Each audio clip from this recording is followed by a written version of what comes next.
Hi everybody, Heather from New Zealand. Welcome back.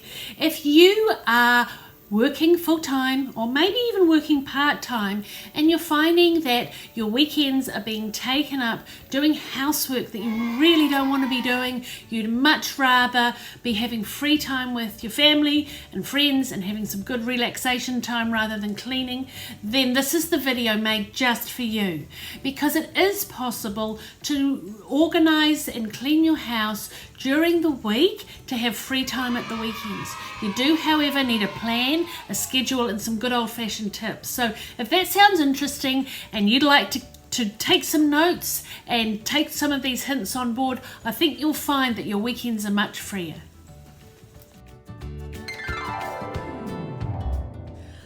Okay, so what can we do to help ourselves? How can we deal with our jobs, which are often busy and stressful and tiring, also run our household and our family in a way that doesn't stress us out, which means that we live with some level of order and that we're not always playing catch up. We're not always spending our weekends working. Now, there is a way to do this, so let's get going into it. The first thing I want to say is that what I'm going to talk about is based on the work of the Flylady and the Flylady System. You may be familiar with that if you've been to my channel before. I've got lots of videos there where I have gone over in detail all the different steps and plans that she has, so for learning those and understanding what she's talking about. So I'm not going to focus in detail on each step here. What I'm going to talk about is how do we tweak the Flylady system so we can use that simplified system for our work days and our work weeks. Now, I don't know what your situation is. What I'm going to do is for this video, I'm going to make some assumptions, and I want you to change the system to suit your situation. So I'm going to assume 1, that you work from 9 to 5, and 2, that you work from Monday to Friday and have Saturday and Sunday off. If that doesn't match you, well, substitute days, jiggle it around, make it so it works for you. If you're not sure how to do that, please ask some questions in the bottom. I'm more than happy to give you my ideas on your situation or what might work for you to give a try out, and then get back to me and let me know if it does work. So the first thing we need to do with the Flylady system is we need to look at those jobs that we have to do every day. Okay, and when I say we have to do every day, I mean if we don't do them every day, then it starts to create a problem. Doesn't mean that life will end if you don't do these every day, but if you're not doing them every day, you're working against yourself. Now, the best way to do that is to set up routines. To set up a morning routine, a getting home from work, whether that's 5:30, 6 o'clock, whatever time that is, and then a going to bed routine. So let's start working our way through that. Now, like it or not, when we have a job, we're working to the clock. We need to be at work at a certain time. We need to get a certain number of things done before we get there. So you're going to have to work out your routines and schedules to the clock to a certain extent.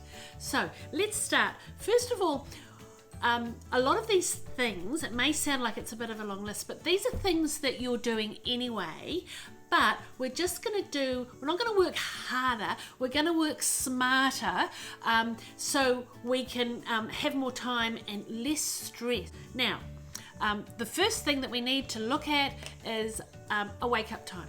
How much time do you need to do what you've got to get done in the morning and to be able to leave at a good time? Now, I need to leave for work at 7:30 in the morning. Now, for me, with my schedule, I've got the family at home, so I'm getting them out the door as well. I have decided that I need to get up at 6:30. I need a whole hour to get through what I need to get through. Now, you need to decide how long you need, and you might have to find that with some of these routines, after a little while, you actually need less time. So, first of all, you can work that out. But let's get on to what should you actually do. So first thing, obviously, you've got to get out of bed. You've got to get out of bed on time. So for me, that's 6:30. So I need to get out of bed on time. Now, the first thing I do from the Flyladies routines is I make my bed. Now this has become such a habit, it's on autopilot. And if you do it every day for long enough, you won't even think of it. You'll be halfway through doing the job before you realise I'm making the bed. It'll be such an automatic thing to do. So get up, make the bed. Don't get delayed by making it perfectly. Dress to shoes. Dress to shoes means putting your clothes on, getting ready for your day, doing your hair, doing your makeup if you do that. We've put our jewellery on, we've put our watch on, we're dressed and ready to start the day. Now, I'll link to this in the evening routine because this getting dressed and ready is only going to take 2 minutes because of a habit we're going to pick up in the evenings. It all meshes together beautifully, you'll see. Get up and dressed and ready to go. Send your brain that signal, we're off for the day. Swish and swipe. While you're in the bathroom getting dressed and ready, give the sink a quick wipe.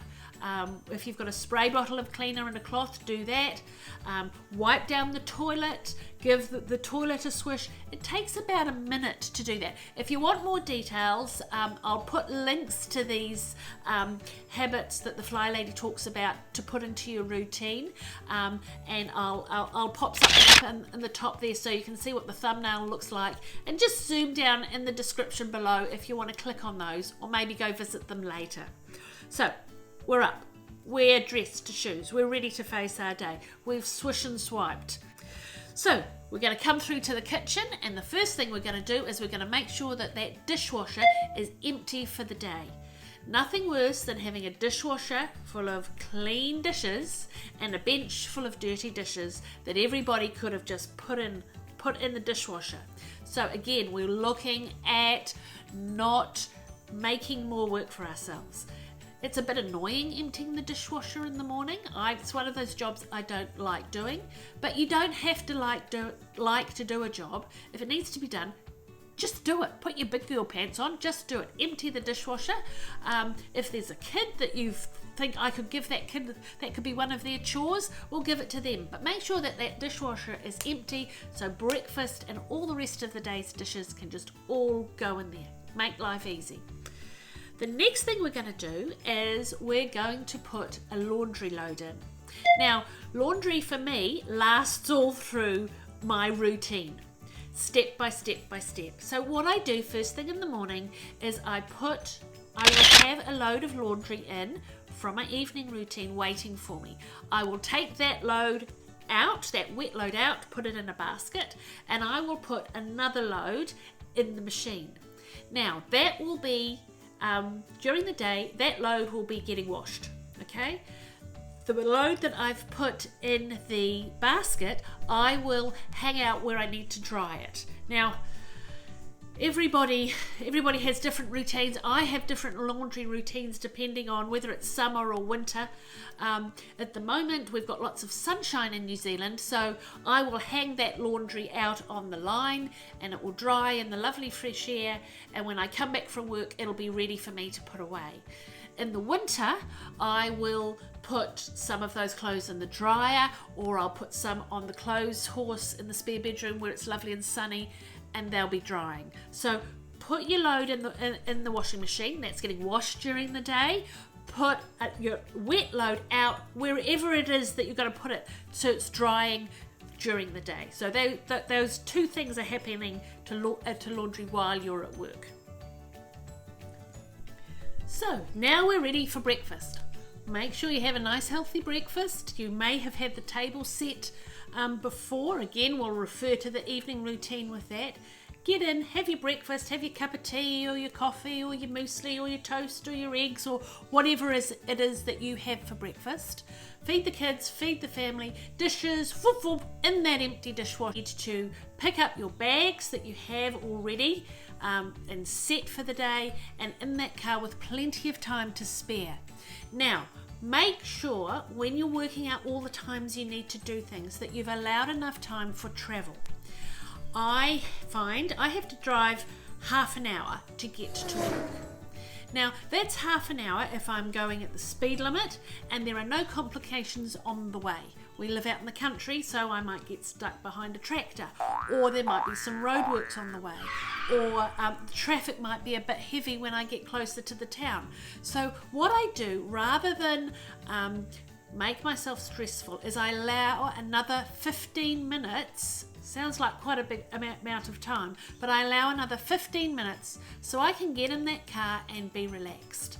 Then if there's any hiccups along the way, I don't need to get stressed by them. I can sit in the traffic because I know I've got time. I can wait till it's safe to pass that tractor on the road rather than be getting upset, because otherwise you arrive at work and you're like, before you've even started your day. So give yourself some extra grace time when you're planning what time you leave home. So we've done that's our morning routine, and if you write down all those things that I've been putting there, you should have a nice good list of what to do in the mornings. And I'll see you on the next video. So bye from New Zealand.